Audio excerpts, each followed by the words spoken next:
ವೃಶ್ಚಿಕ ರಾಶಿ, ಕಾರ್ಯಾದಿಗಳಲ್ಲಿ ಸತ್ಫಲತೆ ಕಂಡರೂ ಕೂಡ ನೀವು ನಿಮ್ಮ ಒಂದು ಅಜಾಡ್ಯತೆಯಿಂದ ಅದನ್ನು ನೀವು ಇವತ್ತಿನ ದಿವಸ ಕಳ್ಕೊಳ್ತಕ್ಕಂಥದ್ದಾಗಿರ್ತೀರ. ಕಾರ್ಯಹಾನಿ ಅಂದರೆ ಏನೋ ಅಂದ್ಕೊಂಡಿರ್ತೀರ, ಯಾವುದೋ ಕೆಲಸವನ್ನು ಮಾಡಬೇಕು ಅಂದ್ಕೊಂಡಿರ್ತೀರ, ನಿಮ್ಮಲ್ಲಿರ್ತಕ್ಕಂಥ ಏನು ಮಂದತ್ವ ಅಂತಕ್ಕಂಥದ್ದು ಇವತ್ತು ನಿಮ್ಮನ್ನು ಅದು ಮುಂದಕ್ಕೆ ತಳ್ಳುವಂಥದ್ದಾಗುತ್ತೆ. ಸ್ವಲ್ಪ ಜಾಗ್ರತೆಯಿಂದ ಕೆಲಸವನ್ನು ಮಾಡುವಂಥ ವ್ಯವಸ್ಥೆ ಮಾಡ್ಕೊಳ್ಳಿ.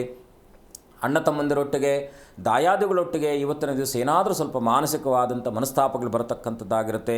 ಅದರಲ್ಲೂ ಕೂಡ ಧನಕ್ಷಯ ಅಂತಕ್ಕಂಥದ್ದು ಸ್ವಲ್ಪ ಲಾಭದಲ್ಲಿ ನೀವು ಬರ್ತಾ ಇದೆ ಅಂತಕ್ಕಂಥದ್ದಾದರೂ ಕೂಡ ಅದರಲ್ಲೂ ಕೂಡ ಈ ಆನ್ಲೈನ್ ಗೇಮ್ಸು ಮತ್ತು ಹೂಡಿಕೆಗಳಲ್ಲಿ, ಶೇರು ಮಾರ್ಕೆಟ್ ಹೂಡಿಕೆಗಳಲ್ಲಿ ಏನೋ ಲಾಭ ಆಗ್ತದೆ ಅಂತಕ್ಕಂಥದ್ದಾದರೂ ಕೂಡ ಇವತ್ತಿನ ದಿವಸ ನೀವು ಅದರಲ್ಲಿ ಜಾಗ್ರತೆ ವಹಿಸಿ ಕೊನೆಯ ತನಕ ಇರಲಿ, ಕೊನೆಯಲ್ಲಿ ನೋಡೋಣ ಅಂತಕ್ಕಂಥ ಮನಸ್ಥಿತಿ ಏನಾದರೂ ಇಟ್ಕೊಂಡ್ರೆ ಖಂಡಿತ ನಷ್ಟ ಆಗ್ತಕ್ಕಂಥದ್ದಾಗಿರುತ್ತೆ. ಇವತ್ತಿನ ದಿವಸ ಸ್ವಲ್ಪ ವಾತರೋಗವು ಕೂಡ ನಿಮ್ಮನ್ನು ಬಾಧಿಸ್ಬೋದು.